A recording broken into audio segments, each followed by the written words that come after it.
Today we're going to talk about alcohol. It's chapter 5. It is a depressant, but there's a lot to alcohol, and there's a lot to why people become addicted to it. And there we go.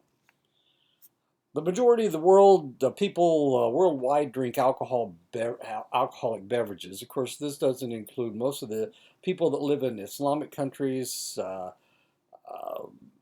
with high populations. So Pakistan, for example, it has a fairly high population. So does Pakistan. Actually, is right behind the United States as far as population is concerned, and Indonesia, which has over 200 million people.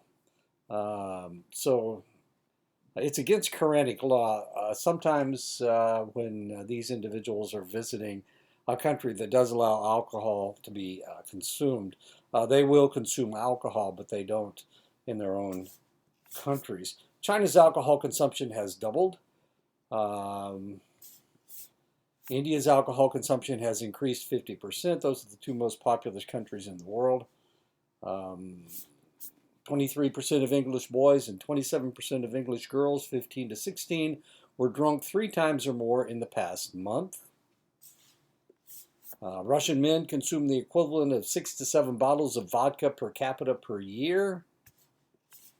75,000 alcoholics are homeless in Japan out of a total of 100,000 homeless people.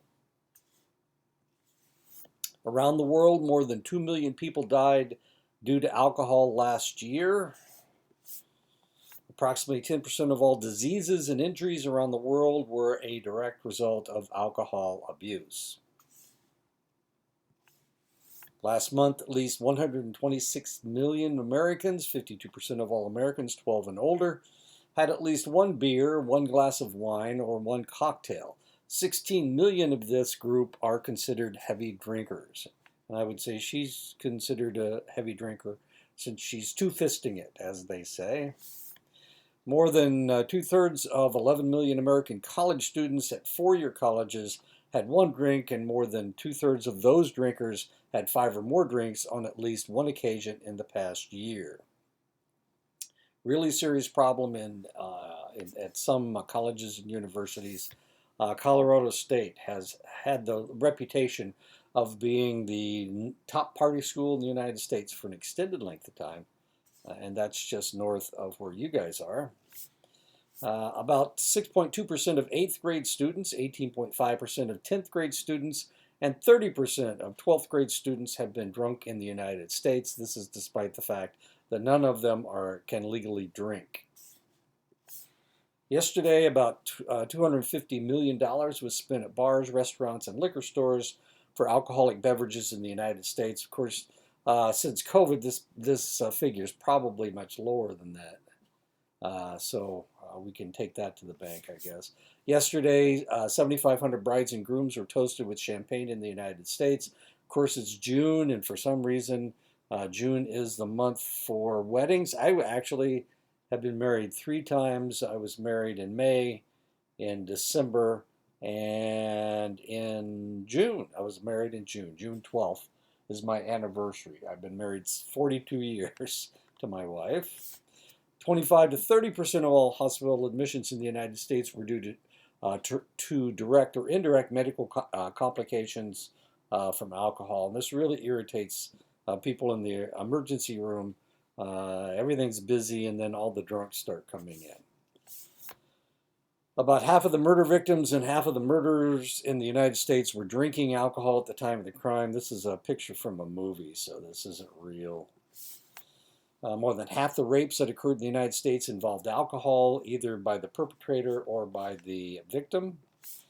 About half of the American adults have a close family member who has had alcoholism, and that includes me as well as many of you, possibly. In the United States, 2,700,000 crime victims reported the offender had been drinking alcohol prior to committing the crime. It makes them feel bold. Every year, alcohol abuse and addiction cost businesses, the judicial system, medical facilities, and the United States more than $184 billion, or more than $638 for every man, woman, and child. Alcohol may be as old as civilized man. Evidence of fermented beverages have been found in China that are at least 9,000 years old. A beer recipe was found in ancient Mesopotamia that dates back 7,400 years. And they've actually made that recipe, by the way. Alcohol has been used as a reward for pyramid builders in Egypt.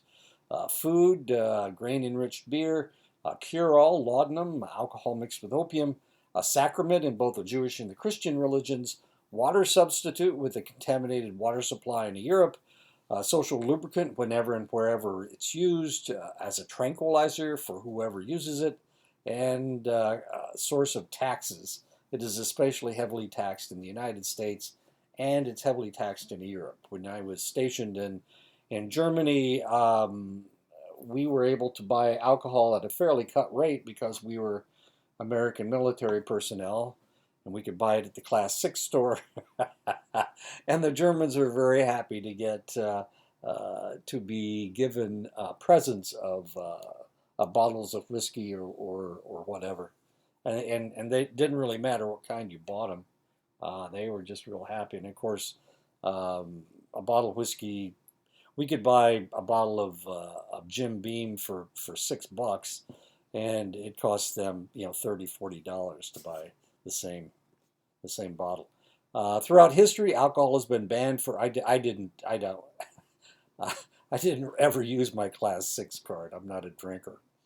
Throughout history, alcohol has been banned for its negative effects on its users, and this is maybe one of the reasons why I'm so negative about alcohol. I don't drink alcohol, and my mother used to tell me stories when she was working in the emergency room, and of course I worked in the emergency room myself. So I'm a little bit negative about people that drink and come into the emergency room.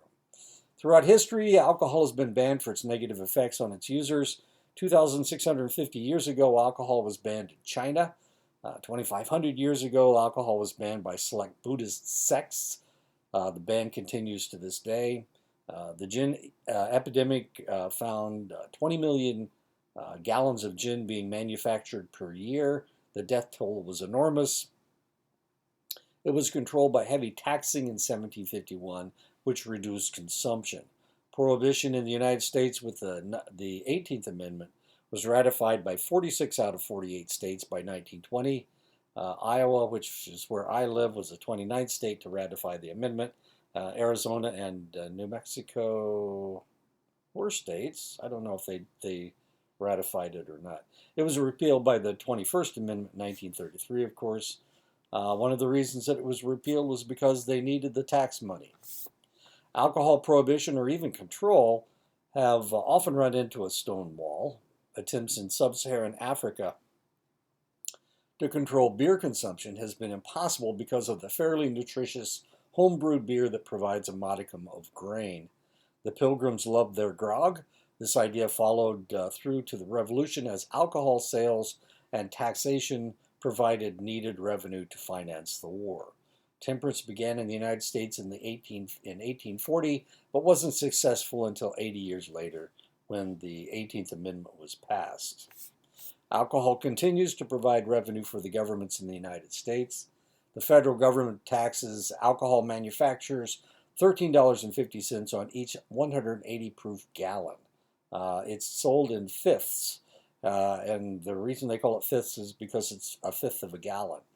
So you can divide 5 into 13.50, and that's how much tax there is on a fifth of whiskey. The states average a little less than half that much at $6.50. Well, I guess we could figure this out, couldn't we? So that's $2.50 for each gallon. No, for each fifth. $2.50 for each fifth. It's $1.30 by the states. So that's $2.50 and $1.30. $3.80 in taxes. And that's one of the reasons why a bottle of whiskey will cost you that much money. $3.70 of it is $3.80 of it is in taxes. Beer and wine are taxed differently. About a nickel a drink goes to the federal government per beer. Wine is taxed by alcoholic content. 14% or less is taxed at 21 cents per fifth. 14 to 21 cents is taxed at 31 cents per fifth. 21 to 24% is taxed at 62% per fifth. Naturally sparkling wine is taxed at 67 cents per fifth. Artificially carbonated wine is taxed at 65 cents per fifth. There are hundreds of different alcohols ranging from deadly poisonous to barely toxic. The alcohol that people drink is ethyl alcohol, grain alcohol, ethanol, or ETOH. I knew it as ETOH because I worked in the laboratory, and when we did a blood alcohol test, it was an ETOH or a BAT, blood alcohol test. The next most common alcohol is methyl alcohol, wood alcohol, or methanol. This stuff is poison. Isopropyl alcohol or isopropanol is a solvent used in medicine. It's not, you can't drink it. Butyl alcohol or butanol is used in industrial processes. Average beverage with over 2% alcohol is called an alcoholic beverage. All alcoholic beverages contain ethyl alcohol, but may acquire the other alcohols in the production process. Additions due to production are called congeners, which add distinctive tastes, aromas, and colors to the beverage. Congeners may be acids, aldehydes, esters, ketones, phenols, or tannins. Some beverages add a number of congeners. Whiskey and brandy have the most, while beer and vodka have the least. The more congener in the beverage, the more severe the hangover. And this is one of the reasons why vodka, which is made from potatoes, has very few congeners in it. And that's one of the reasons why people claim that vodka hangovers are not nearly as severe as a whiskey or brandy hangover. Or mixed drinks. Anytime you mix sugar with your alcohol, you're probably not going to be very happy the next day. Methyl alcohol is fairly toxic and has a curious affinity for the optic nerve. During Prohibition in the United States, some bootleg manufacturers mistakenly added methanol to their beverages to increase the alcoholic content. The result was often blindness or, in extreme cases, death. Alcohol comes in three categories: beer, wine, and distilled spirits. Beer is produced when grain ferments, barley or wheat. Usually the beer is made out of barley or wheat. Beer is made out of barley or wheat. Wine is produced when fruit ferments. Grapes, plums, peaches. You can use practically anything. Elderberry wine is fairly famous, even though elderberry is not the easiest thing to come across. I live on a farm with mulberries, and you can make mulberry wine. Mulberries grow really. There's just tons of them out there, and the birds are just going crazy over them. Distilled, and they're all ripening right now. So, there's bird manure, purple bird manure all over the place. Distilled spirits are made from fermented grains. Whiskey 40 to 50%. Tubers, that's potatoes. Vodka 75%. Fruit, schnapps, palinka 40 to 50%. Vegetables or any other plant. Absinthe, tequila, mezcal, rum. Rum's made out of sugar. Mezcal's made out of mezcal cactus. Tequila's made out of agave. Actually, mezcal and tequila are made out of the same plant, agave. And absinthe, I'm not sure what absinthe is made out of. It can be made from other fermented beverages. You can actually make your stuff out of wine. If it wasn't a very good year, I guess you can use it. What does the 40 to 50% have to do with alcoholic content? So whiskey's pretty heavy. 180 or 200 proof is actually pure ethyl alcohol. So 40 to 50% is is 40 to 50% alcohol. Vodka is really strong at 75% or 150 proof. Schnapps and Palinka. Palinka is a Hungarian drink, and it's pretty strong. Schnapps tastes like licorice. I don't like licorice. Don't like alcohol. Okay. What do we have here? A glass of wine. A 5-ounce glass of wine equals 1.5 ounces of alcohol of alcohol. So heavy spirits, and then a beer, 12-ounce beer is the same as 5 ounces of wine. So there you go. Are all the same. Beer, the first indication of beer consumption comes from 10,000 years ago. Beer is made from grains, usually barley, but sometimes wheat, which have been allowed to sprout and then crushed and fermented with hops and yeast. Ale is about 5 to 6% alcohol. Stout or Guinness is another type of beer. Porter is another type of beer. Malt liquor, 6 to 9% alcohol.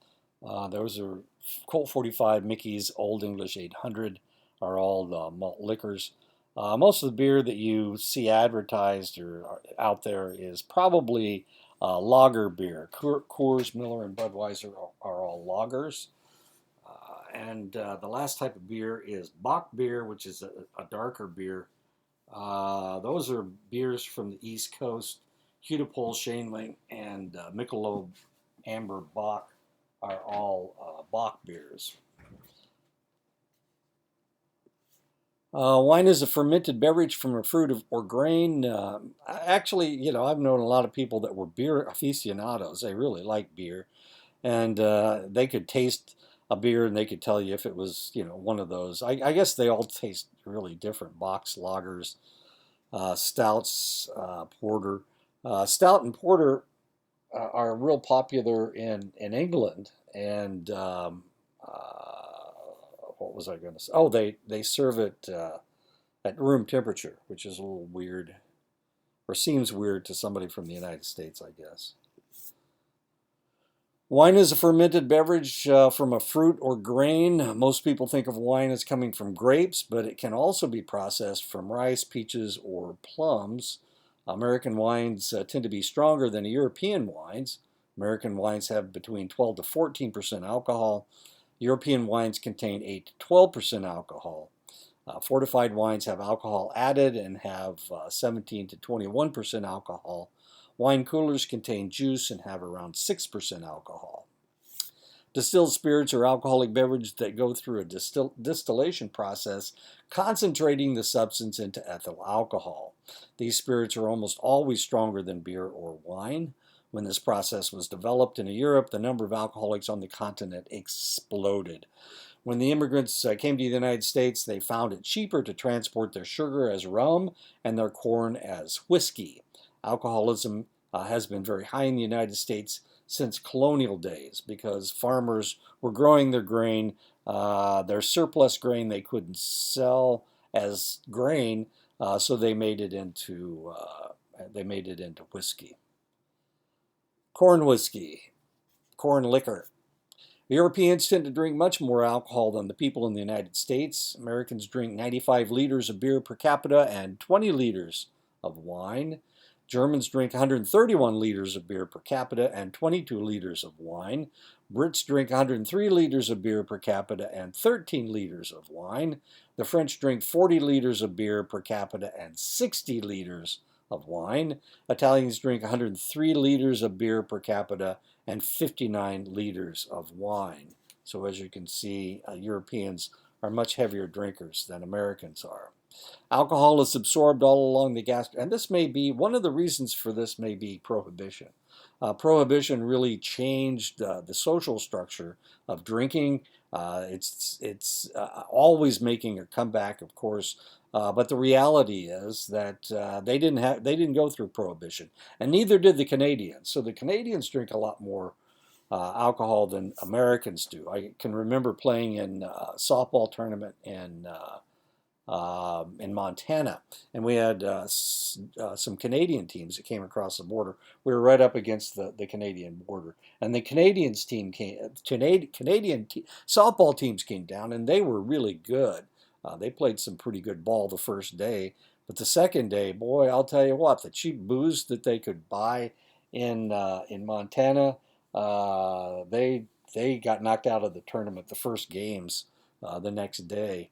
But they didn't mess around with beer. They were drinking they were drinking some really heavy stuff. Now, of course, that's a really small sampling, but it's every time we had Canadian teams come down to play in our tournaments, they played well the first day. They kicked butt the first day, and they got their butts kicked the second day or the third day, as it were. Alcohol is absorbed all along the gastrointestinal tract. It's absorbed in the stomach, the small intestine, and in the colon. In men, 10 to 20% of the alcohol is absorbed by the stomach, whereas women absorb no alcohol in their stomachs. Most of men's alcohol and almost all of women's alcohol is absorbed through capillaries in the wall of the small intestines. Because of the different processing of alcohol for males and females, a woman who consumes the same amount of alcohol and weighs the same as a man will still maintain 30% more alcohol in her bloodstream. So women should never match shots. Most women are smaller than most men. I'm kind of I'm not a very large person.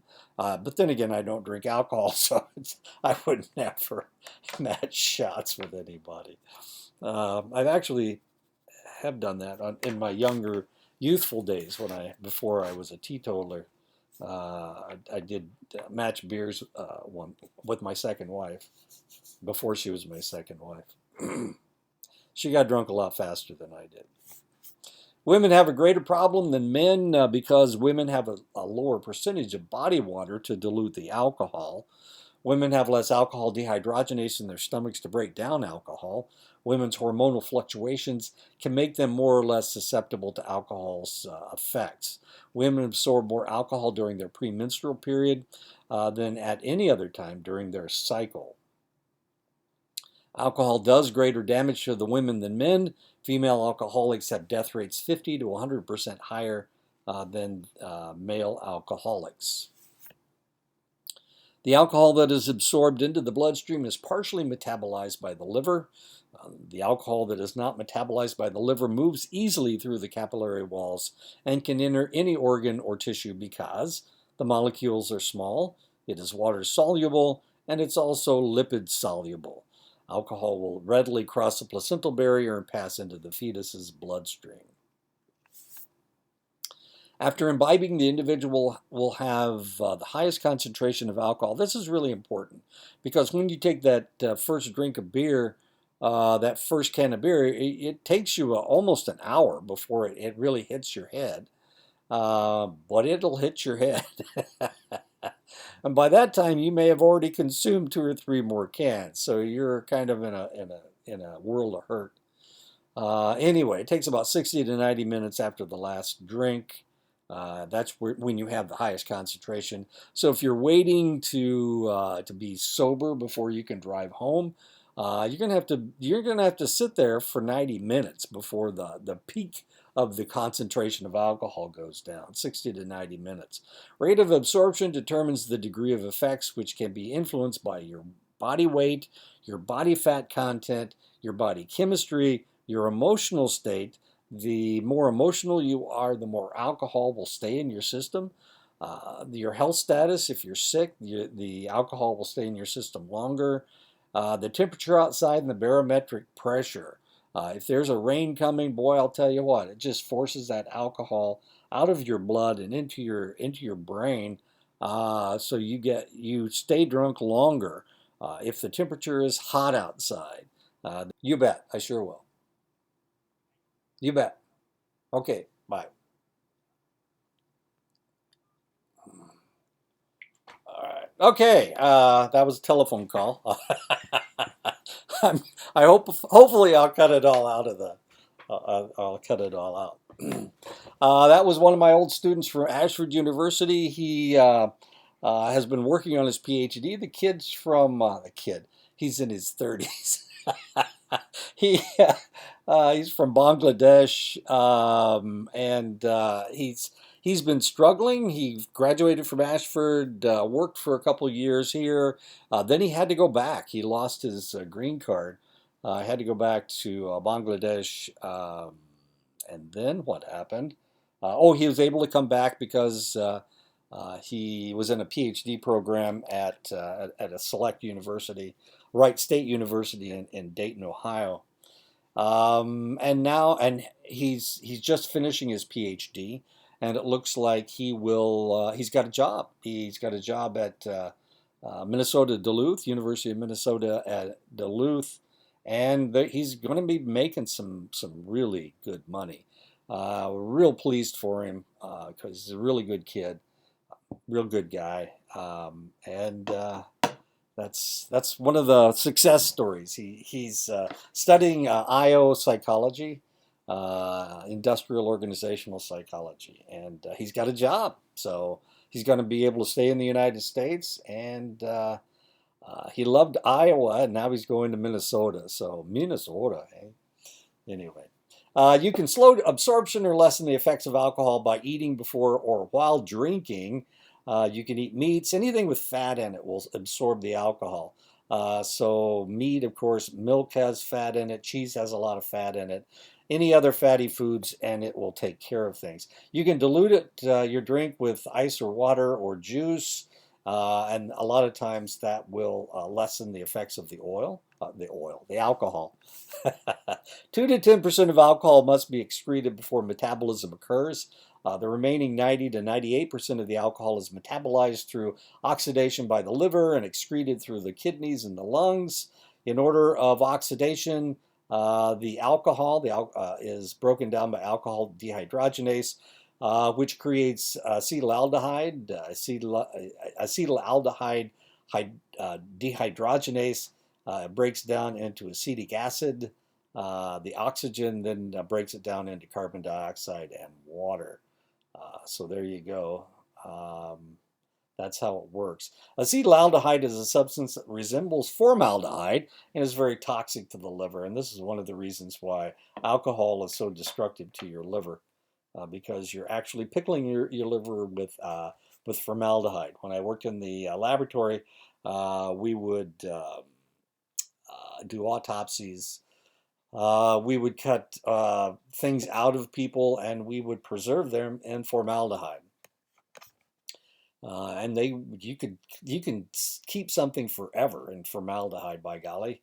And this is what you're doing to your liver. You're destroying it. It has been speculated that American Indians may have a high alcoholism rate and advanced cirrhosis because of disruptions of the acetaldehyde dehydrogenase and alcohol dehydrogenase in their systems. This, along with the binge pattern of drinking, increases the likelihood of an unfortunate outcome for drinking with American Indians. And binge drinking, this binge drinking pattern that a lot of American Indians follow has to do with drinking on the weekends, drinking to excess whenever they have free time. We saw this pattern up in Montana. I'm guessing it may exist also in the Southwest, and for that reason, sending that much alcohol through your system is not a positive thing. Individuals may use home remedies to keep from getting drunk. Aspirin inhibits metabolism of alcohol, and when used as a prophylactic to lessen the possibility of a hangover, actually causes the individual to become drunk faster. Once upon a time, I had a girlfriend. I know that seems kind of odd that I would have a girlfriend, but she was a nurse, and she would go out and drink, and she hated the hangovers. So what she would do would be to take aspirin. Um, she would use aspirin as a prophylactic. And unfortunately, it prolonged. It did a lot of things. Aspirin. The problem with aspirin is that it dilutes your blood. Uh, it's you can use it, and actually, a baby aspirin a day is used to thin the blood out. And that's what she did. And she, unfortunately, it caused her to have prolonged menstrual periods. Pretty soon she was having longer menstrual periods than she was not having menstrual periods. So it was kind of a mess. It diluted her blood out to the extent that she couldn't give blood because she was anemic. It made her anemic. It was a big mistake. And we corrected her. We were able to get her corrected. The reality is that blood is metabolized by the body at a fairly steady rate, about 1 ounce, about 1.5 drinks every 3 hours. Takes 3 hours to get rid of one beer. It takes about 20 minutes before the alcohol has passed into the intestines and has started to affect the brain. In most states, a blood alcohol level of 0.08 is considered legal intoxication. For truck drivers, it is half that level, and pilots, it's 1/4 that level. England's legal blood alcohol limit is 0.04. And you would think everybody in England, since they drink so much, even when they're 16 years old, that there would be a lot of DWIs in England. Well, the reality is that people in England don't drink. They drink a lot, but they don't drive after they drink because most of them live in cities, so they can just walk home. Norway's legal limit is 0.10, but if you're ever caught with a DWI, DUI, you are banned for life from ever driving again. The rest of Europe is 0.025. Australia's legal limit is 0.05, so it's higher. It's lower than it is in the United States. Small amounts of ethyl alcohol or even infrequent bouts of intoxication have little, if any, negative effects. No level of alcohol use is safe for someone who is pregnant. Any mental or physical problems that an individual has can be aggravated by alcohol. And this is a hint and a warning. If you ever injure yourself and you get depressed, don't use alcohol to make you feel better. Because if you do that, it's just going to take you longer to recover. No matter if it's a disease or if it's an injury, it's going to take you longer because alcohol slows the whole process of healing. Some are allergic to alcohol and its congeners. Some have a high genetic or environmental susceptibility to addiction. Some have a history of abuse and addiction. Alcohol increases the probability of breast cancer. Therapeutic uses of ethyl alcohol. It's used as a solvent in medications because it is fat and water soluble. It's a topical disinfectant, to body rub to reduce fever, pain reliever for nerve-related pain. It can be used to halt premature labor. In hospital, of course, if you're in the hospital. So if somebody goes into labor, if you give them a shot of alcohol, it should slow down the labor. If they're in the hospital, of course, we give them magnesium sulfate to stop their premature labor. Why people drink? They think it tastes good, to quench their thirst, to relax muscle tension, to warm themselves up. It dilates blood vessels and increases blood flow to subcutaneous tissue. That's why drunks tend to have a red nose. Red wines are full of antioxidants and work as an anti-inflammatory on the circulatory system. 1 to 2 drinks per day reduces the incidence of heart disease and plaque buildup. It has an anti-inflammatory effect. It increases your HDL, which is the good cholesterol. It changes the interaction of the lipoproteins, HDL and LDL. It decreases tension. It actually decreases LDL and increases HDL. These effects are even true in most serious alcoholics. These people die from enlarged hearts, cirrhotic livers, and damaged brains, but they don't die from heart. They do die from enlarged hearts, but not from heart attacks.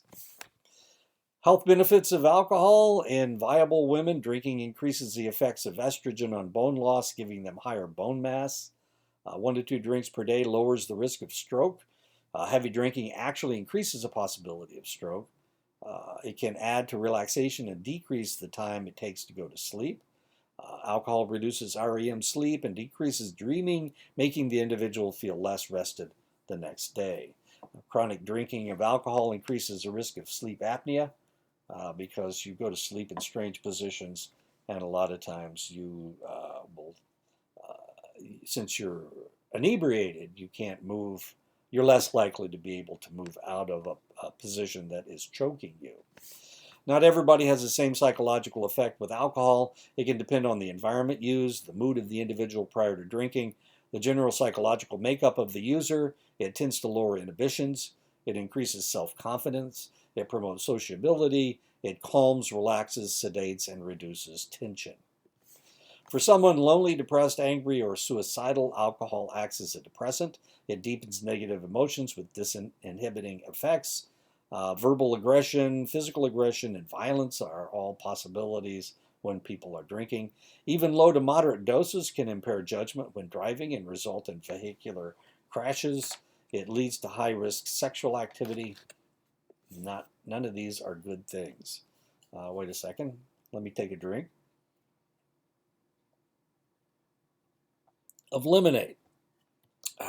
Neurotransmitters affected by alcohol. Initially, it causes a release of serotonin, raising your mood. That's why people drink. Excess use depletes serotonin, causing depression. Dopamine is released, giving surge of pleasure. This has to do with the D1, D2, and D3 receptor sites in the mesolimbic reward pathway. It causes a release of norepinephrine, resulting in positive mood and raised self-esteem. Medenkephalin is released, reducing pain. Glutamate release is pleasurable, reinforcing drinking. Endorphins and anandamides are released, reinforcing the drinking. NMDA receptors are inhibited, impairing memory. GABAs release, lowering inhibitions and slowing the brain down. At low doses, increases desire in both males and females, alcohol and sex. It can intensify orgasms in females. It decreases erectile function and delays ejaculation in males, which is not always a good thing. Alcohol has long been mythologized as a sexual lubricant, though its effects should not always lead to this reality. Unfortunately, among adolescents, 39% of males and 18% of females believe that a drunk female is fair game to have sex forced on her. This is an odd, maybe an odd statistic, but a lot of people think that if she got drunk, then she wanted to have sex, and for that reason, that's 40% of males. That's 4 out of every 10. You need to be careful. 2 out of every 5. You need to be careful who you date if you're a female. But even the females, 20%, almost 20% of them, 1 out of every 5 has the same idea. High blood alcohol levels can cause, so if you're at a party and somebody's got your back, make sure it's not one of these 18% of females who believe that a drunk female is fair game. And if you're dating someone, make sure it's not one of those 40% of males. They'll try to get you drunk just so that they can have sex with you. High blood alcohol levels can cause intoxication, but experienced drinkers can mask the effects of alcohol for a brief period. Binge drinking is consuming 5 or more drinks in one sitting for males and 4 or more drinks in one sitting for a female. 44% of college students admit to being binge drinkers. 21% of college students admit to binging frequently. Binge drinkers between 21 and 25 average 18 binges a year. Binge drinkers between 18 and 20 average 15 binges a year. For many people who drink frequently, 5 drinks will not get them drunk. Heavy drinking is consuming 5 or more drinks at a sitting at least 5 times a month. That's only 5 cans of beer. That's 5 glasses of wine, or 5 shots of tequila or whatever you're drinking. With heavy consumption, the drinker can no longer control their mood from the alcohol. The depressant effects takes over. Blood pressure is lowered. Motor reflexes slow. Digestion and nutrient absorption becomes inefficient. Body heat escapes rapidly because of chronically dilated blood vessels. Sexual performance becomes unlikely. Speech slurs. Muscle coordination becomes questionable. Alertness decreases. High doses of alcohol, blood alcohol level of 0.12. Remember, 0.08 is drunk.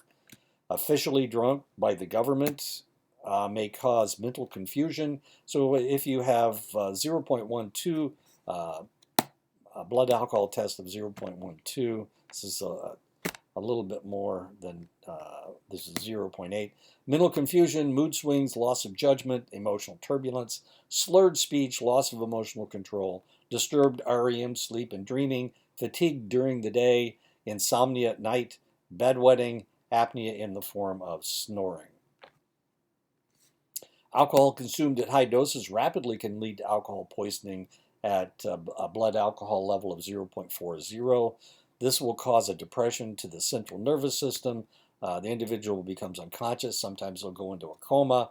A lot of times they'll stop breathing, respiratory arrest, cardiac failure, and then death. The biggest problem with this is if you came in with alcohol poisoning, we would try to dilute your blood. We'd put IVs into your arm to try to dilute the alcohol out.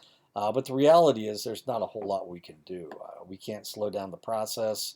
If you've got so much blood alcohol in your blood that your central nervous system is shutting down, then too often this is the result, the death.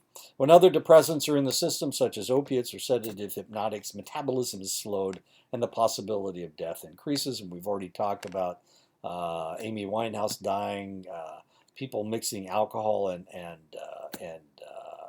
opiates and sedative hypnotics, Marilyn Monroe, for example. And they died. They just died. I mean, you can't mix alcohol with anything. It's not a safe thing to do. With novice drinkers with a low tolerance, the deadly effects of alcohol will begin at a lower blood alcohol level, around 0.20. Respiration severely slows. The abuser goes into a semi-conscious state. Vomiting occurs, trying to get rid of the alcohol because it is a toxin.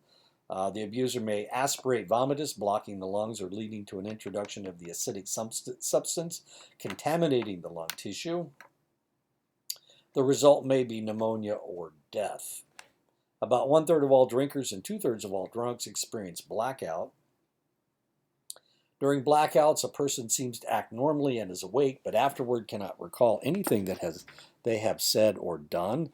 Blackouts are caused by an electrochemical disruption in the brain. Even a small amount of alcohol might lead to a blackout. Blackouts are considered an early indication of alcoholism.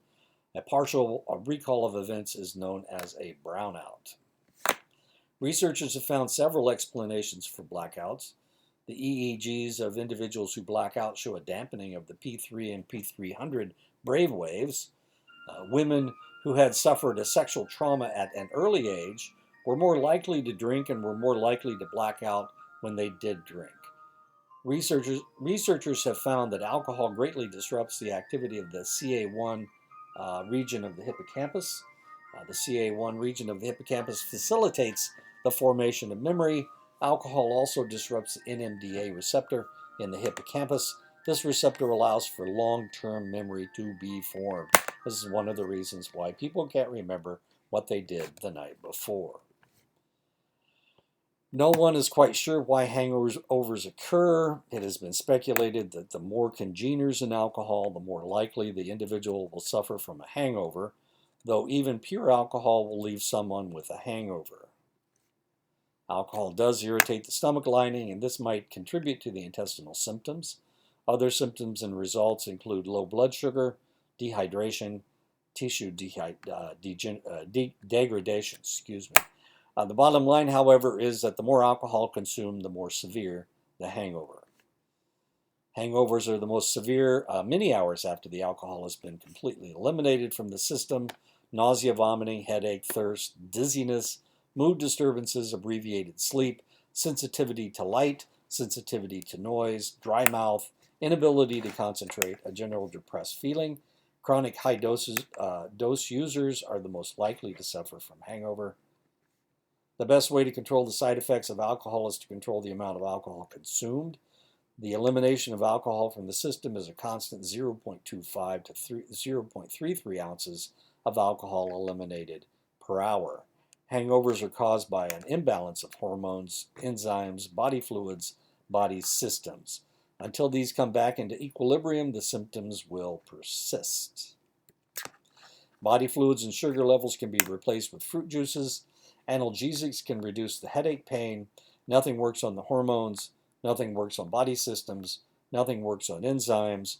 Recovery can only come with time and rest. Tylenol should be avoided because it can do additional liver damage when alcohol is present in the system. Chronic alcohol usage does more damage to the entire neurochemistry and cellular system of the body than any other psychoactive substance. Alcohol especially affects the digestive system and liver because it is the organs of these systems that deal with the alcohol in the purest form. It is these systems that are tasked by the body to rid the entity of this toxin. 80% of the alcohol is metabolized by the liver. High doses and chronic usage damages the liver and compromises its function, leads to fatty liver, can lead to hepatitis, which is an infection or inflammation of the liver, and cirrhosis, which is death of the liver tissue. Accumulation of fatty acids in the liver can occur after only a few days of heavy drinking. While abstinence will reduce the accumulated fat, constant abuse can lead to fatty livers. About 20% of alcoholics and heavy drinkers will develop fatty livers. Once upon a time, I was working at a rural health clinic in Oklahoma. We had a guy that came in. The doctor came in. You got to feel this. You got to feel this. And so this guy's laying down on the table, and he said, "Here, palpate his liver. Your liver's on your right side, right under your rib cage, and you can feel it, especially if you're laying down. You can usually feel what it feels like." This guy was solid. It was solid from his rib cage all the way down to his pelvis, and he said, "That's his liver. His liver's laying on his pelvis. It had pushed all of his intestines aside." And it was laying. It was and he was an alcoholic, a severe alcoholic, and he was dying of cirrhosis of the liver. He was dead within about 6 months, but the doctor just wanted somebody else to feel this, so I got to feel this guy's liver, hard as a brick. That's not funny. I know. I'm sorry.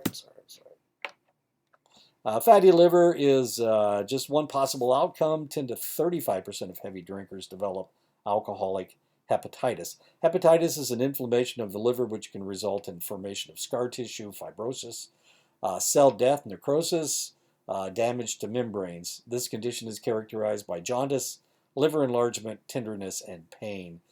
Usually these people are kind of yellow because of the jaundice, and that's kind of interesting. Abstinence is the only cure, but the liver damage is permanent.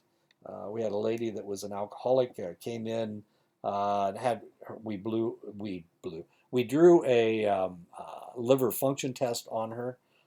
When we ran it, it came out so dark we couldn't read it.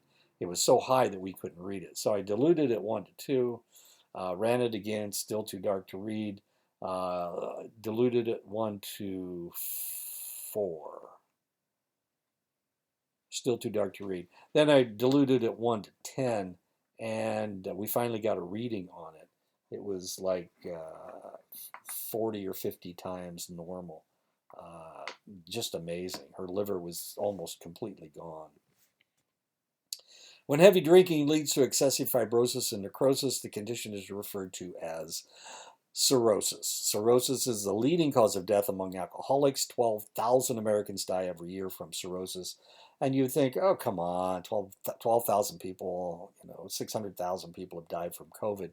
But the reality is these are people that have drunk themselves to death. When Prohibition was in effect, and Prohibition was in effect for 13 years, it reduced the cirrhosis deaths by 1/3. It reduced it 1/3 of the level it was before, and of course medical people were pretty happy about that, since we weren't losing so many people. It was harder to get alcohol, and it was harder to drink to excess on a frequent basis, and for that reason, the cirrhosis deaths really declined.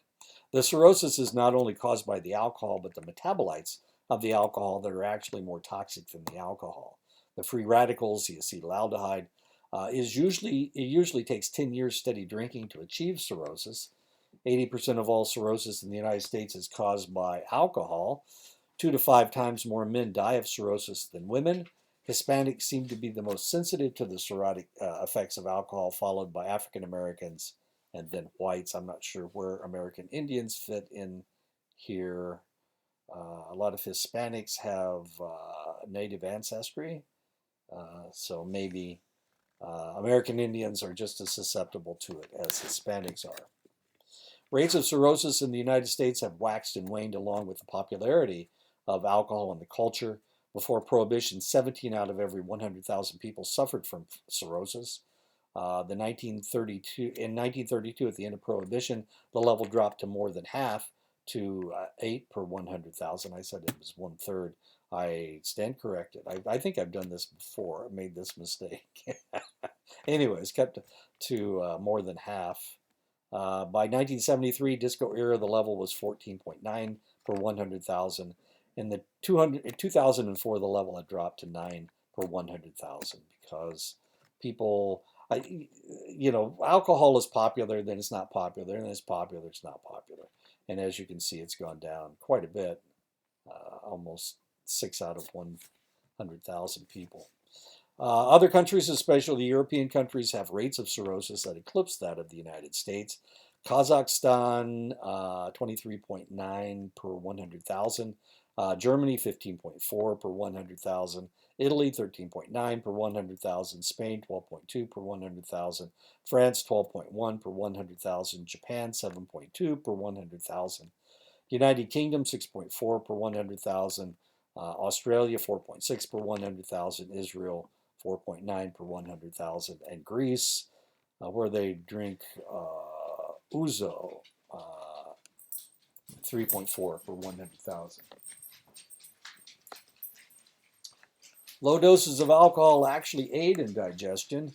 Moderate to excessive doses induce overproduction of stomach acids, which causes the delay of the emptying of the stomach. Excessive use can cause gastritis, inflammation of the stomach, inflammation in the esophagus, inflammation of the small intestines, inflammation of the pancreas, pancreatitis, caused by blocked ducts or overproduction of digestive enzymes, ulcers, stomach hemorrhaging, gastrointestinal bleeding, and cancer. We were dealing with an alcoholic when I was in the service. We were dealing with an alcoholic. He had stomach hemorrhages, and they were bad. They were really bad, and we couldn't get him stopped. So he was potentially going to bleed to death. So we kept pumping blood into him, and we kept making him swallow ice chips. And which is painful. It's really painful to do that. But it was the only way to save the guy's life. So we worked with this guy all night long trying to stop his hemorrhages. We used all the blood we had in the blood bank on this guy, and I had to work overtime in order to.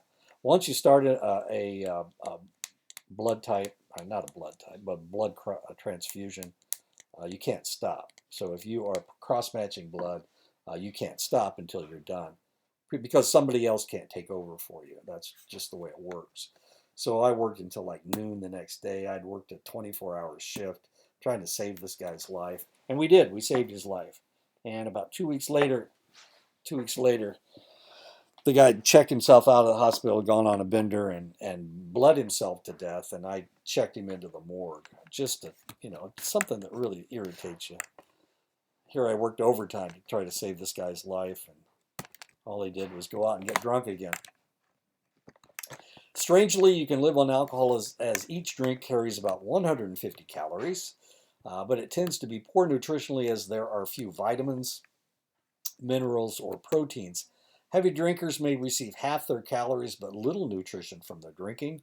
B1 deficiencies can lead to beriberi, heart disease, peripheral nerve degeneration, pellagra, scurvy, and anemia. With heavy usage, intestinal complications can occur, which can result in secondary malnutrition where nutrient absorption is impaired. Alcohol is so toxic that the liver must work overtime to rid the body of its effects. Unfortunately, the other important function of the liver is to store glucose for emergencies in the form of glycogen. With the stress of metabolizing alcohol, the liver is too busy to produce and store glycogen. Because of this, alcoholics may suffer from hypoglycemia, especially if they are drinking their sustenance. In other words, they're not eating anything else, just drinking. You can live on beer, but it's not going to sustain you forever. If the individual is taking insufficient nutrition, the extra carbohydrates in the alcohol can cause hyperglycemia, which makes them alcoholics. Light to moderate drinking of alcohol actually can help the heart. Chronic heavy drinking can lead to heart disease by a factor of 6 times, hypertension by a factor of 2 to 3 times, cardiac arrhythmia, cardiomyopathy, enlarged, flabby, inefficient heart. Alcohol damages the striated muscles of the heart. The hearts of heavy drinkers is often twice the size of a normal heart. 80% of heavy drinkers have heart muscle abnormalities, though only 2% suffer from full-blown alcoholic heart muscle disease. Stroke and other intracranial bleeding, usually within 24 hours of heavy drinking. Alcohol kills brain cells by limiting the brain's ability to use glucose and oxygen, though low to moderate doses don't seem to cause permanent damage. Heavy doses cause direct damage to nerve cells. Malnutrition caused by alcohol will not only damage brain cells, but brain chemistry as well. Brain atrophy has been documented in up to 100% of alcoholic autopsies. Dementia is a result of prolonged heavy drinking as well. Heavy drinking can lead to 2 serious brain maladies, Wernicke's encephalopathy, which leads to delirium, imbalance, visual problems, ataxia, inability to coordinate movements in the lower extremities, and Korsakoff's psychosis, disorientation, memory failure, and confabulation, repetition of false memories. Epilepsy is also related to heavy alcoholic intake. Epilepsy is 10 times more prevalent among alcoholics. The reproductive system and sexual desire are also affected by alcohol, whereas light drinking actually lowers inhibitions and increases desire and the intensity of orgasms. Heavy drinking decreases desire and lessens the intensity of orgasms. Research with heavy female drinkers found that 36% only had orgasms 5% of the time. Chronic drinking can inhibit ovulation, decrease gonadal mass, delay menstruation, cause sexual dysfunction, promotes infertility, increases the chances of spontaneous abortion. The reproductive system and sexual desire are also affected by alcohol, whereas low to moderate drinking. Wait a minute, enhance lower inhibitions and enhance the psychological aspects of sexual activity in men. Chronic heavy use can lead to the inability to perform. Research found that 71% of alcoholics suffered from erectile dysfunction compared to 7% of abstainers. Chronic heavy usage leads to a lowered testosterone and an increased estrogen level, male breast enlargement, testicular atrophy, low sperm count, loss of body hair, loss of sexual desire. Performance anxiety once sexual activity is resumed is very common among heavy drinkers. The most serious effect may be social. Drinkers tend to socialize mainly in bars and at parties where normal sexual relationships are circumspect. And as you can see, some fairly negative things happen to males. They get man boobs, their testicles atrophy, they have a low sperm count, they lose their body hair, as interesting as that is. And of course, they lose their sexual desire. So the probability, picking up a good-looking drunk is not a very logical outcome. While the connection between breast cancer and drinking is questionable, the possibility of developing cancers in the areas that come in contact with the alcohol is 6 times greater than those who do not imbibe. Mouth cancer, throat cancer, esophageal cancer, these are all very common. These cancers are 7 times more likely for those who use tobacco but do not drink. For people who drink and smoke both, the possibility of developing these cancers increases by a factor of 38. Stomach cancer is very common in Asia for people that drink, and the reason is because Asians don't have as much alcohol dehydrogenase, so they don't break down alcohol in their stomachs, and therefore the toxin sits on their stomach for a longer period of time. Kind of the same with women. Alcohol leaches minerals from the body, leading to a greater risk of fracture. Myopathy muscle inflammation can be caused by chronically imbalanced electrolytes due to alcohol consumption. Dilation of blood vessels near the skin can lead to a chronic reddish complexion, while the toxic effects of alcohol may lead to thinning of the skin, acne, rosacea, psoriasis, eczema, and facial edema. It dries out the skin. Heavy drinking disrupts the immune system, but especially white blood cells, making the individual susceptible to infections, respiratory infections, especially tuberculosis and pneumonia. Chronic heavy usage of alcohol can make the individual a great deal of fun. They tend to have memory problems. They tend to hallucinate. It makes them paranoid. They become severely depressed. They become insomniacs. They have intense anxiety. They suffer from amnesia, and they may suffer from blackouts. Due to damage to the frontal lobes and hippocampus, the individual often has problems with concentration and implanting new information in the brain. On the average, heavy drinkers reduce their lifespan by 15 years. There are 140 million drinkers in the United States. Of those, 10 to 12% will become alcoholics. 14% of male drinkers and 6% of female drinkers will become alcoholics. Men become alcoholics at a younger age than women do. 20% of all drinkers, heavy drinkers, consume 80% of all the alcohol. Alcohol production and usage has been controlled by financial factors since before the beginning of the United States. And just like slavery, its detractors have been screaming into the wind. Founding father Dr. Benjamin Rush warned of the deleterious effects of alcohol as early as 1804. Dr. Thomas Trotter was coming to the same conclusions at the same time, but their ministrations fell on deaf ears. In 1941, Dr. E.M. Jelinek and Carl Bowman developed a classification of the different forms of alcoholism.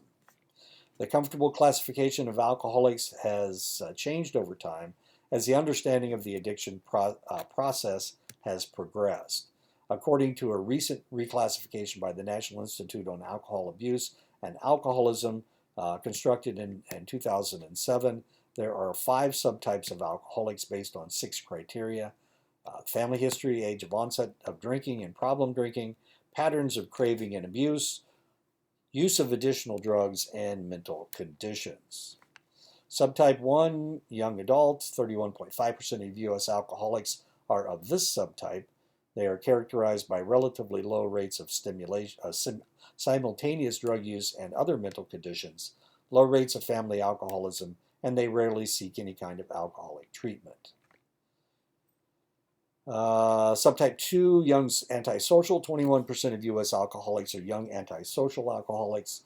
They're usually in their mid-20s with precocious onset of regular drinking and alcohol-related issues. Over 50% come from families with alcoholism problems, and about 50% have an antisocial personality disorder and a major depression, bipolar disorder, and anxiety problems. Over 75% smoke cigarettes and marijuana, and a large percent also had cocaine or heroin addictions. More than 30% of them looked for help. Subtype 3, functional alcoholics. Functional alcoholics represent 19.5% of U.S. alcoholics, usually middle-aged, well-educated, with stable jobs and families. Approximately 33% present a multi-generational family history of alcoholism.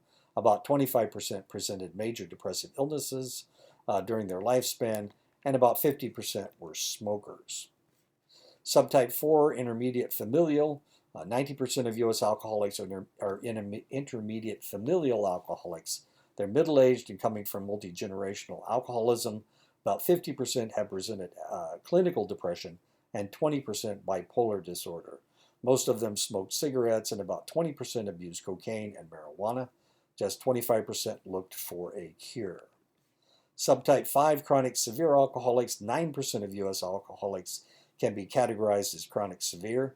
The majority are middle-aged individuals with early onset of drinking and alcohol-related issues, with high rates of antisocial personality disorder and criminality. 80% presented multi-generational alcoholism. They were the most prone to psychiatric conditions and drug abuse. 70% of them looked for help forming the main category in alcoholic treatment. The coexistence of psychiatric and drug abuse issues were linked with severity of alcoholism and the date of beginning the treatment. Help seeking was found to be relatively rare, people choosing mainly to attend Alcoholics Anonymous meetings and participate in other 12-step programs.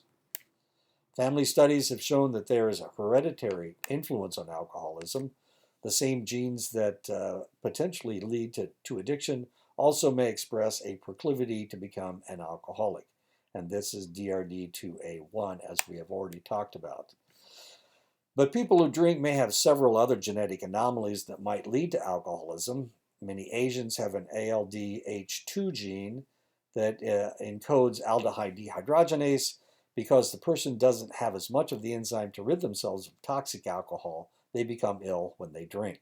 Half the Japanese and many other Asians have more efficient alcohol dehydrogenase and less efficient aldehyde dehydrogenase, which leads to a buildup of acetaldehyde, which in turn creates a toxic level of acetaldehyde, resulting in flushing, tachycardia, headaches, edema, hypertension, and vomiting. And if you've ever drunk with an Asian, this is one of the things you notice right away. With their first drink, their cheeks get all rosy red.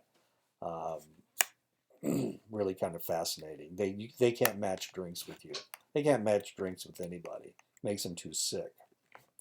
Other indicators that heredity strongly influences alcoholism is such characteristics that run in families or groups, such as tendency to have blackouts, greater initial tolerance to alcohol, an impaired decision-making area of the brain, a major shift in personality during drinking, an impaired ability to learn from mistakes, retrograde amnesia, low levels of response to alcohol, cirrhosis, and alcoholic psychosis.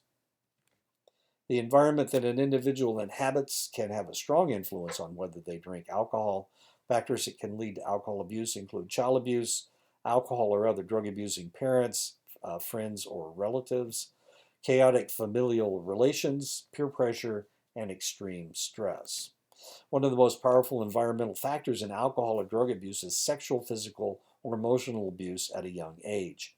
In one study looking at 275 female and 556 male alcoholics, 20% of the men and 50% of the women said that they had been subject to physical or sexual abuse as a child. When someone drinks alcohol, their brain-body neurochemistry changes. The brain-body will try to protect itself from the effects of alcohol by developing a tolerance to the substance. The drinker will develop metabolic tolerance by metabolizing the alcohol more efficiently. The liver of the drinker will manufacture more enzyme to break down the alcohol and the metabolite acetaldehyde. This also accelerates the breaking down of other drugs, including prescription medications. When someone drinks alcohol, their brain-body neurochemistry changes. Pharmacodynamic tolerance takes place in the brain when the brain neurons and other cells become resistant to the effects of alcohol by increasing the number of receptor sites for GABA in the brain, becoming less sensitive to alcohol. Behavioral tolerance occurs when the drinker learns to handle their liquor, changing their behavior to make it more acceptable, and acting in a way to hide their drunkenness. Hangovers represent the individual's withdrawal reactions to the alcohol. 85 to 95% of those experiencing withdrawal will have only minor symptoms: rapid pulse, sweating, increased body temperature, hand tremors, anxiety, depression, insomnia, nausea, or vomiting. 5 to 15% will experience life-threatening major symptoms of withdrawal: tachycardia, transient tactile, auditory, or visual hallucinations and illusions, psychomotor agitation, grand mal seizures, delirium tremens. For individuals going through alcohol withdrawals, delirium tremens and seizures are the most severe and life-threatening effects. Before modern medications to ease the sufferer, 35% of people going through severe symptoms died. With modern techniques, the mortality rate still approaches 5 to 15%, and if left untreated, the rates increase to 10 to 20%. This is people trying to stop drinking. 10 to 20% die from seizures today. In the old days, it was 35%, 1 out of every 3. Delirium tremens usually begins 48 to 96 hours after the individual's last drink. The DTs can last from 3 to 10 days, with some serious cases extending into 50 days. Individuals who have gone through the DTs before seem to fear the powerful and frightening hallucinations that they suffer more than any other symptom. Severe symptoms develop after prolonged heavy drinking, 48 to 87 consecutive days of heavy drinking. Drinking alcohol creates a neurotransmitter crisis in the brain because alcohol increases the effectiveness of GABA, which blocks the chemicals that induce energy. The person becomes drowsy and the bodily functions become depressed. The brain, however, compensates by increasing the energy chemicals and creating a state of hyperarousal. When withdrawal takes place after heavy alcohol usage, the hyperproduction of the energy and the feel-good chemicals reverses itself, and they are produced at lower levels than normal. The decrease of energy chemicals causes tachycardia, anxiety, increased muscular activity, hypertension, and seizures. The activity of the serotonin is a good example. Serotonin is reduced 30% when heavy drinkers stop drinking, causing anxiety and depression during withdrawals. Over the last century, many sociological experiments have been conducted to reduce the effects of alcohol abuse, raising the drinking age. This was done in the Jimmy Carter. Jimmy Carter was president 76 through 80. He raised the drinking age to 21. Techniques to lower the child abuse in the home, limiting the sale of alcohol, working to lower the stress in everyday life. Most illicit drug users also drink. Most alcohol abusers use other drugs. A study in Europe in 2003 found that 600 adolescent drug users, out of 600 adolescent drug users, 80% used both marijuana and alcohol. A similar study in the United States of adolescents in treatment found that 96% used alcohol with other drugs. A study in 2006 in the United States found that among heavy drinkers, 32.2% used illicit drugs at the same time. 80 to 95% of drinkers also smoke cigarettes, while 70% of the alcoholics are heavy smokers, as compared to 25% of the general population. Tobacco and alcohol are used to facilitate social situations. When alcohol and marijuana are used together, it accelerates relaxation. Drinking before using cocaine will prolong and intensify the effects of the cocaine, though it increases the predisposition for violence. Alcohol will facilitate individuals' ability to come down off the methamphetamine.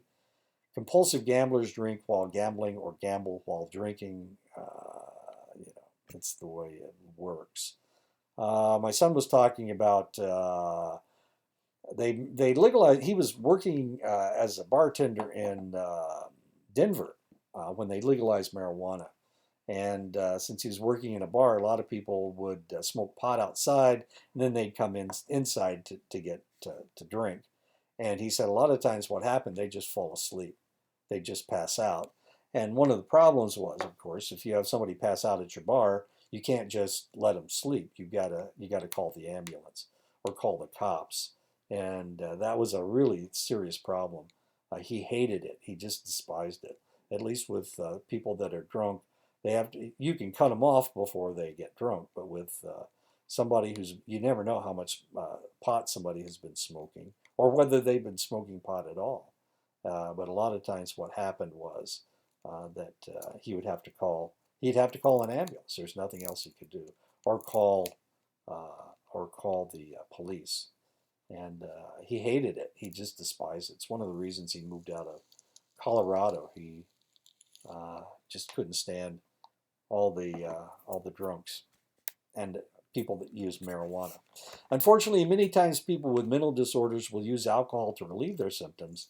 Among men and women who are alcohol dependent, 4% suffer from bipolar disorder, 4 times the figure for the general population.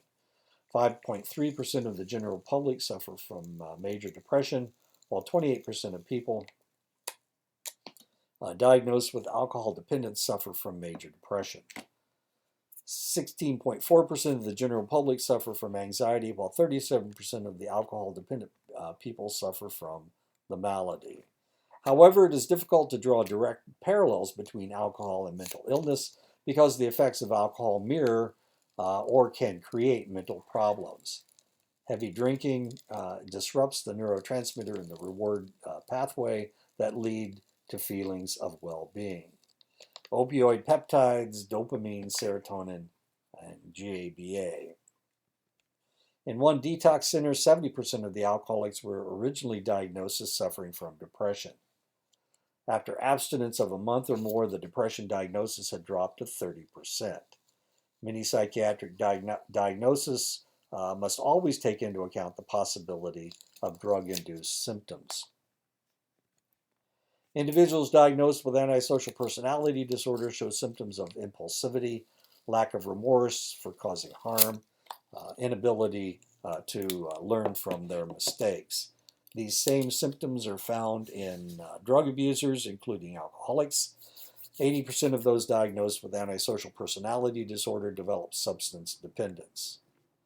If a mother drinks during pregnancy, especially the first trimester of her pregnancy, there is a great possibility that the alcohol will do damage to the fetus, and she is more likely to miscarry, to cause infant deaths. Alcohol intake during pregnancy is the leading cause of intellectual disability in the United States. Surveys of pregnant women in the United States shows that 12.4% drank some alcohol during several months of their pregnancy, 4% used in binge patterns, 0.7% were heavy drinkers, 18% smoked cigarettes, 4.3% used illicit drugs at least once.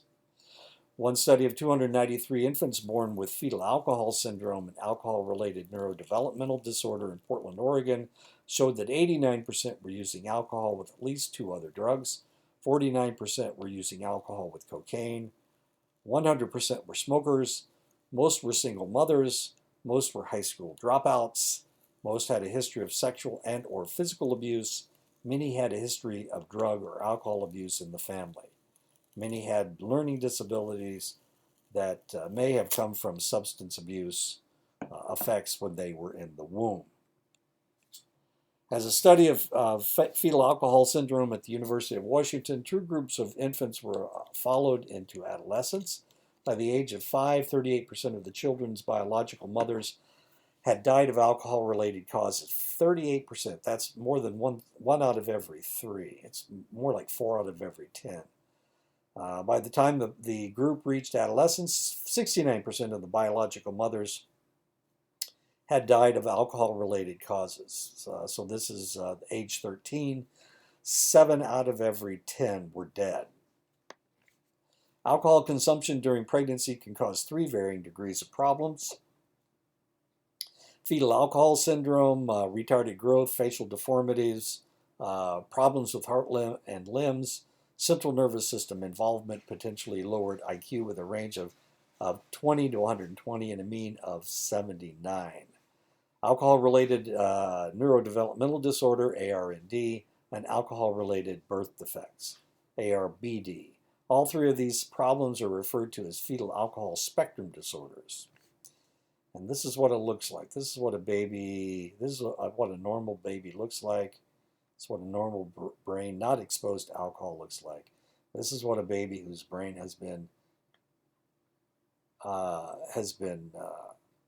pickled with alcohol. As you can see, this is the corpus callosum right here, and this is not non-existent. There is no corpus callosum, and as you can see, the convolutions, sulci and the convolutions and folds are not as intricate. This is a baby who has died during birth with fetal alcohol syndrome. This is a normal brain of a child, and this is one with fetal alcohol syndrome. As you can see, the head is smaller, the brain is much smaller, far less intricate than the normal brain. A child who suffers from the less severe forms of FASD, ARND, or ARBD may have an IQ ranging from 49 to 142 with a mean score of 90, though they will have other problems. Difficulty with short-term memory, problems storing and retrieving information, difficulty forming links and making associations, problems making judgments and forming relationships, difficulty controlling temper and aggression, oversensitivity to bright lights, loud noises, sharp smells, textures, and tastes of food. Worldwide, fetal alcohol syndrome rates range from 0.33 to 2.9 cases per 1,000 births, though the figures vary by country and the use of alcohol. In the United States, the rates are 0.2 to 1.5 per 1,000 births. Asians and whites are 1 to 2 per 1,000. African Americans 6 to 1,000 per 1,000.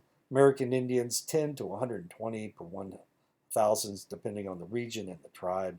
The tribes that seem to have more problems with alcohol are the Northern Plains Indians. Their rates are closer to 120 per 1,000.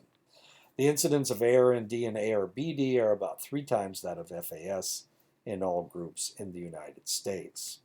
The most destructive time to consume alcohol for the fetus is the 3rd week through the 8th week of gestation, when the brain is forming, the corpus callosum is forming, the basal ganglia is forming, brain cell migration and organization are taking place. During the 2nd trimester, the facial features are forming and can be deformed by alcohol use. During the 3rd trimester, the hippocampus is forming, which might impair the encoding of visual and auditory information.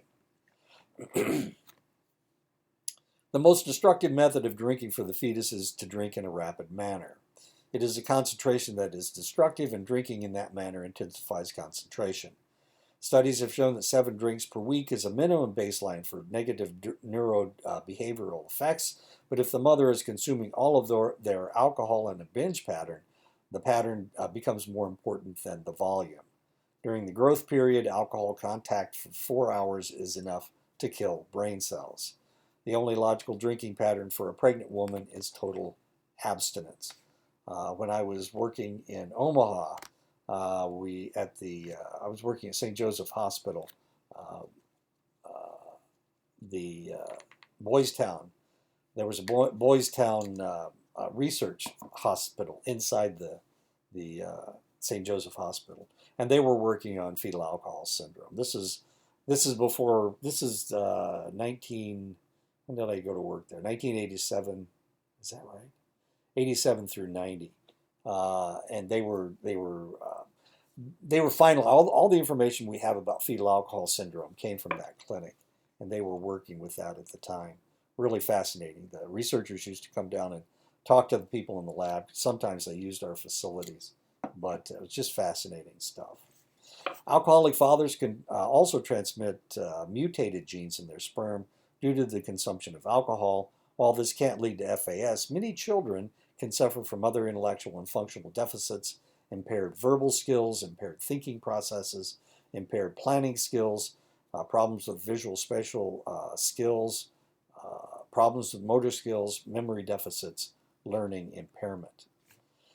Alcohol interferes with the main inhibitory neurotransmitter in the brain, the GABA, which reduces inhibitions. People with pre-existing aggressive tendency will become more aggressive with the use of alcohol. 30% of the victims of violent crimes report that the perpetrator had been drinking alcohol before the offense, 15% of robberies, 26% of aggravated assaults, 50% of homicides.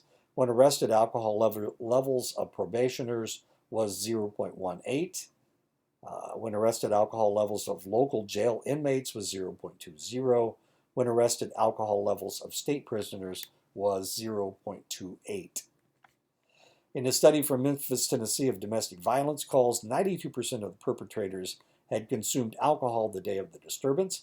67% of the perpetrators had used cocaine the day of the disturbance. Half had used alcohol or cocaine often during the last 30 days. Alcohol encourages the release of pent-up anger, hatred, and desires that are normally controlled by society.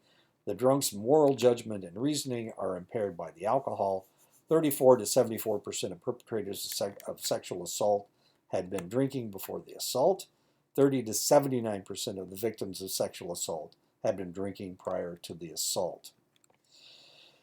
In 2005, 40% of the motor vehicle fatalities involved alcohol. That's 16,885. 90% of these situations involved a blood alcohol test of 0.08 or higher. 275,000 injuries occurred at the same time.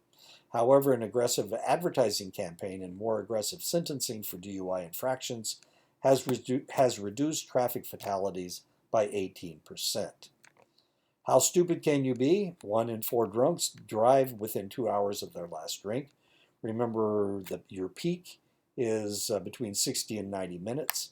On any given weekday night between 10 p.m. and 1 a.m., 1 out of every 13 drivers is illegally drunk. On weekend mornings between 1 to 6 a.m., 1 in 7 drivers is drunk.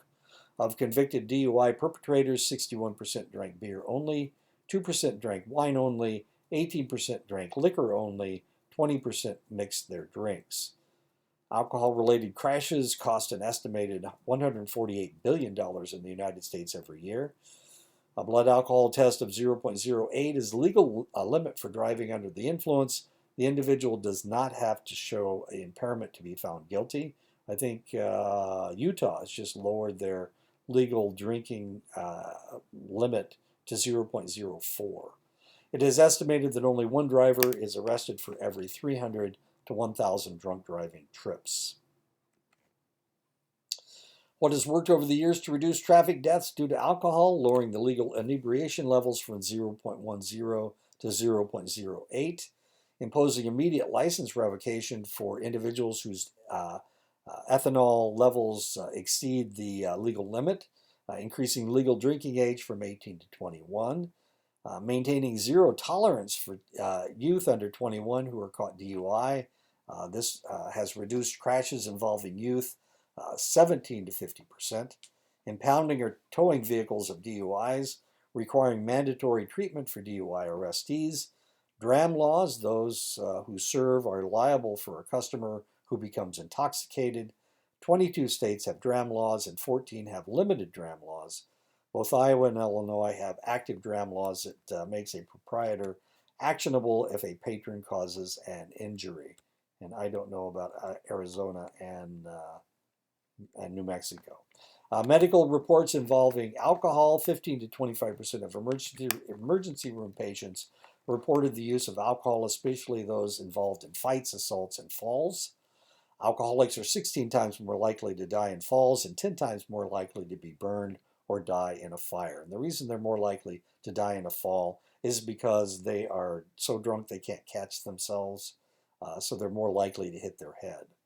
31% of boating fatalities had a blood alcohol test of 0.1 or more. There was a baseball player, his name was Fernandez, pitched for the Marlins, the Miami Marlins. He was in a boating accident and everybody on the boat was killed, but he had a blood alcohol level that was very, very high. Very good pitcher, and he died in his 20s because of a drunk boating fatality incident. 40% of industrial fatalities and 47% of injuries involve alcohol. Alcoholics commit suicide at twice the rate of the general population. What do they look like? They are white, they're male, they're middle-aged, they're unmarried, they have a long history of drinking. Culture determines how an individual will consume alcohol. Wet cultures such as Austria, Belgium, France, Italy, and Switzerland sanction daily use of alcohol. They integrate social drinking into everyday life. They serve watered-down wine to children with meals. They drink more beer and wine than dry cultures. Dry cultures such as they have in Denmark, Finland, Norway, and Sweden restrict alcohol use with heavy taxing, consume more distilled spirits, about 50% more. They are characterized by binge drinking, particularly males on the weekends. Mixed cultures such as that in Canada, England, Germany, Ireland, and the United States demonstrate patterns of binge drinking, have a higher incidence of violence to women than either the wet or dry cultures. The domestic violence in Canada is much higher than it is in the United States, as curious as that is. Russia has had an alcohol-soaked culture for 500 years. Vodka is traditionally drunk between meals in large quantities, and as we saw, vodka has a lot more alcohol in it. A bottle of vodka has a lot more alcohol in it than whiskeys or gins. A form of prohibition that started in 1985 resulted in illegal manufacture and 11,000 alcohol poisoning deaths. The male life expectancy actually rose in Russia during the Prohibition period. As soon as Prohibition ended, alcohol poisonings increased to 40,000 per year.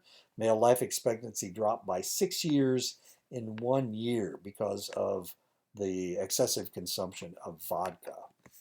In England, 70% of the population drinks regularly. Two-thirds of the consumption of alcohol is in the form of beer, usually warm with darts.